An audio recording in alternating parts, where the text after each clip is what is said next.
Overcooking your steak sucks. That's why I feel like knowing how to cook a steak the right way is the most important skill for any home cook. For years, I did it the wrong way.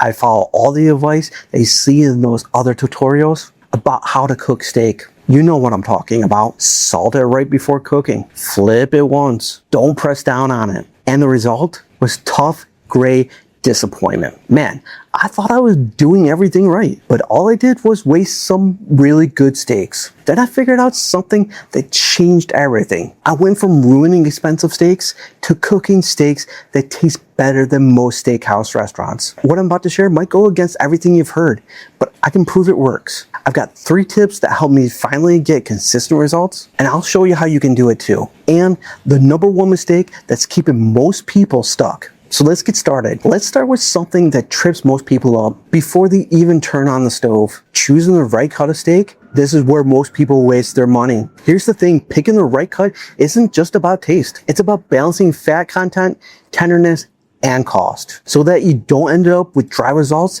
or overpaying for some hype steak. I see it all the time. I see people grabbing the most expensive steak thinking that it'll automatically be the best. But without understanding what you're actually looking for, you're setting yourself up for some disappointment and you're wasting your money, which is something that we don't want to do. And I learned this the hard way. I used to walk into the grocery store and grab whatever looked good, spend $40 on a couple of filet mignons, then cook them perfectly, only to have them taste like nothing. Tender, sure, but where's the beef flavor? That's when I realized I was paying premium prices for the wrong things. What you want to do is focus on marbling. You know, those little white streaks that run between the muscle fibers throughout the steak, that's the flavor right there. The more marbling, the more flavor and juiciness that you're going to get out of that steak. My go-to cut is a ribeye. It's got tons of marbling, incredible flavor, and it's really hard to mess it up. It's perfect for beginners. If you want something leaner, but still flavorful, a sirloin or a New York strip is a good choice too. I love them. They have a good beefy taste and are usually less expensive than a ribeye. And if you're working with a budget, don't overlook a flank steak or a T-bone. Let both flavor and take on seasoning really well. Something that most people don't know is that you want to avoid the filet mignon unless you specifically want that ultra tender texture over actual beef flavor. It's really like the chicken breast of steaks. Sure, it's tender, but it's boring. You're paying a lot of money for texture, not taste. If you really want a filet, but not the filet price, just buy a T-bone. All you have to do is remove the bone and you have a New York strip and a filet mignon for way cheaper. When you're at the store, look for USDA Prime or Choice. Prime is the best, but it's expensive. Choice is the sweet spot for most of us. It's got good marbling and it won't break the bank. Feel the steak through the packaging. It should be firm, not mushy. If it feels a little squishy, like you can put your finger right through it, that's a huge red flag. Check for even marbling. You want those fat streaks to be evenly distributed throughout the whole piece of meat. Now here's a tip that most people don't know. You can actually dry age your steak at home. You take your steak, pat it completely dry with some paper towels, salt it heavily on both sides, and I'm talking really heavy here, like you're making a salt crust. Then leave it uncovered on a plate in your fridge for at least 24 hours. What this does is draw out moisture, then that moisture gets reabsorbed back into the meat. It makes that beef taste way stronger, almost like a mini version of what the fancy steakhouses do, minus the expensive humidity controlled room. So that's tip #1. And before we get into tip #2, try to picture this. You're sitting at the dinner table with your family. You slice into that ribeye. It's tender, juicy, and it's popping with flavor. It's actually quiet at the table because your family stops talking and they're just focusing on eating that delicious steak. You have now transformed your regular weeknight dinner into something worth celebrating. And here's the best part. Once you understand marbling and quality, you can spot deals everywhere. I found this beautiful ribeye marked down 50% last week just because it was close to its sell-by date. I took it home, dry aged it overnight, and it was one of the better steaks that I've had this year. Now, for tip #2, let's talk about the hidden moisture trap that ruins most home-cooked steaks. This is the mistake I was making for years, and I bet you're making it too. Good prep is what sets the stage for even cooking and getting the most flavor. If you skip bringing your steak to room temperature or you don't dry it properly, you'll end up steaming it instead of searing it, which gives gives you those gray soggy edges. And I'll admit it, I used to take my steak straight from the fridge to the pan or the grill. And that was just a huge mistake. What happens is that the outside gets overcooked while the inside stays too cold. You end up with this gray ring around a cold red center. Not good. The moisture thing is even worse. Most people think they're being careful by patting the steak dry once, but here's what really happens.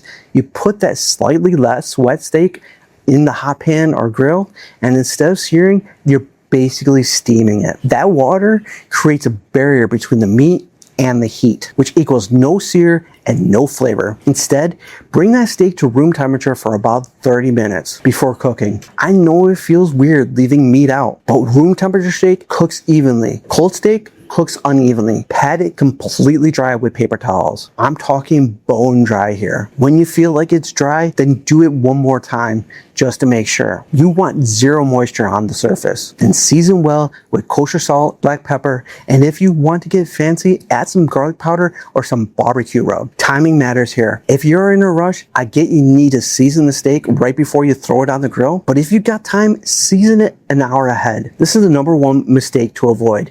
Skipping proper drying at room temp ruins your sear and flavor. This is called dry brining. The salt will draw out moisture at first. You'll see a little bit of droplets form right on the surface. Don't panic. After about 30 minutes, that moisture gets pulled right back into the meat, along with all the salt and the flavors. The surface dries out again, but now it's loaded with concentrated flavor. This dry brining method is somewhat like a dry age process where it adds some extra flavor. Now here's something that might sound crazy, but trust me on this one. Mix a little smoked paprika or even finely ground coffee for a subtle depth. That makes basic seasoning way better. Now the coffee sounds weird, I know, but it adds this earthy, slightly bitter note that makes the beef flavor pop. Just a tiny bit though, maybe half a teaspoon for 2 steaks. And I discovered this by accident when I spilled coffee grounds on my cutting board and some got on my steak. It was a wonderful mistake. When you get this prep work right, your steak will develop an amazing crust without overcooking the inside. The difference is night and day. When the steak hits the pan and you hear that sizzle, you know that you're getting a proper sear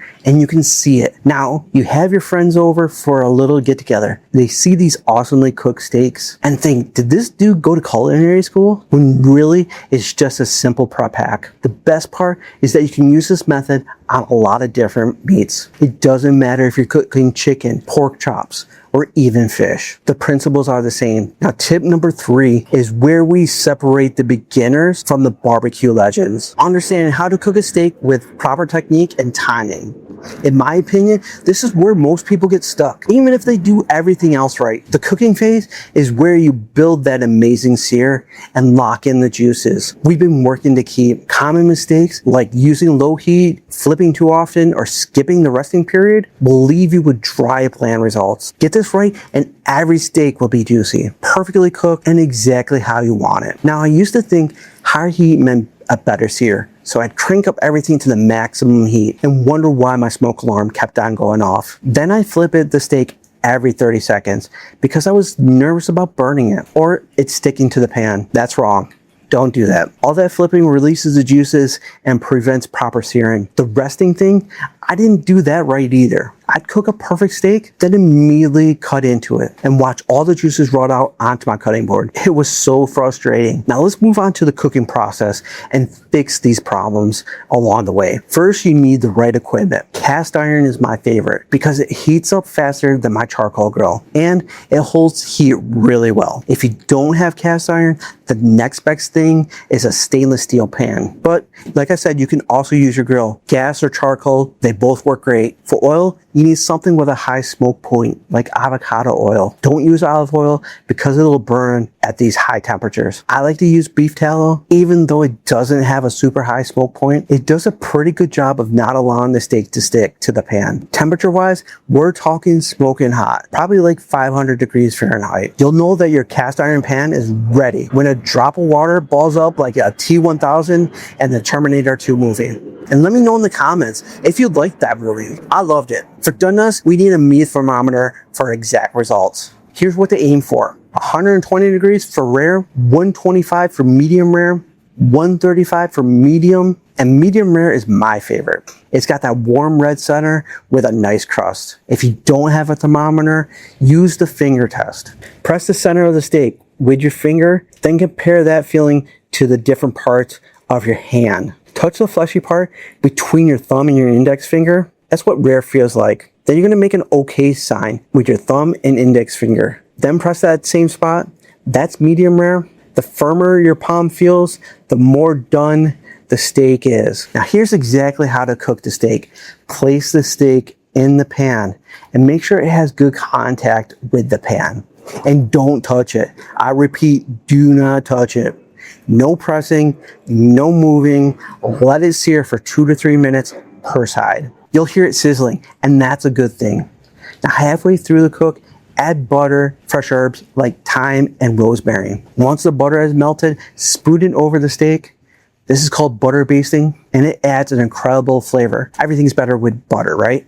For thicker cuts, here's my method that really works well. Start on the stovetop for that perfect crust, then finish in a 400-degree oven for maybe 5 minutes. This method prevents the outside from burning while the inside cooks evenly. When it's in the oven, add some butter with some fresh thyme right on top. For the grill fans out there, the same principles apply. Get the grill screaming hot. For gas grills, preheat on high for at least 10 minutes. For charcoal, let the coals get white hot. Then spread them out for direct and indirect heat. For thick steaks, start them over the direct heat for the sear, then move them to the indirect heat to finish cooking. This gives you that perfect crust without burning it. And then after cooking, and this is super important here, let the steak rest for 10 minutes. Don't cut into it right away, no matter how tempting it is. When you cook a steak, all the juices get pushed towards the center. And if you cut right away, those juices are gonna just spill out. But if you let it rest, the juices redistribute. The muscle fibers relax, and you get a tender bite. While it's resting, tend it loosely with some foil to keep it warm. Now, when you nail this technique, you get perfect results every time. That perfect edge to edge pink with zero guesswork. The first time that I got this right, I actually took a picture of the steak before eating it. Now, I just need to figure out how to use Instagram so I can post it there. Anyways, now there is no more ruined meals or disappointed faces around your dinner table. No more ordering steak at restaurants because you can't make it at home. You are now the person that everyone comes to for grilling advice. And that's an awesome feeling right there. Now, if you want a summary of this video and the complete step-by-step process, I have dropped a link down in the comments for you. So that's how to cook a steak the right way. From picking the perfect cut to nailing the crust. These 3 techniques will completely change how your steak turns out. But here's the thing that most people mess up. They rush the whole process. Don't skip the prep work. Let the steak come to room temperature. Pat it bone dry. And you're already ahead of 90% of the home cooks. Do this right and your family's gonna start requesting your steak over going out to restaurant. Now, are you ready to see it all come together? Good. Then check out this video right here where I'll show you a detailed walkthrough on cooking the perfect New York strip steak in a cast iron pan. And I do it step by step. That gets you a restaurant style sear with a perfect medium rare center. Check it out now and I'll see you there.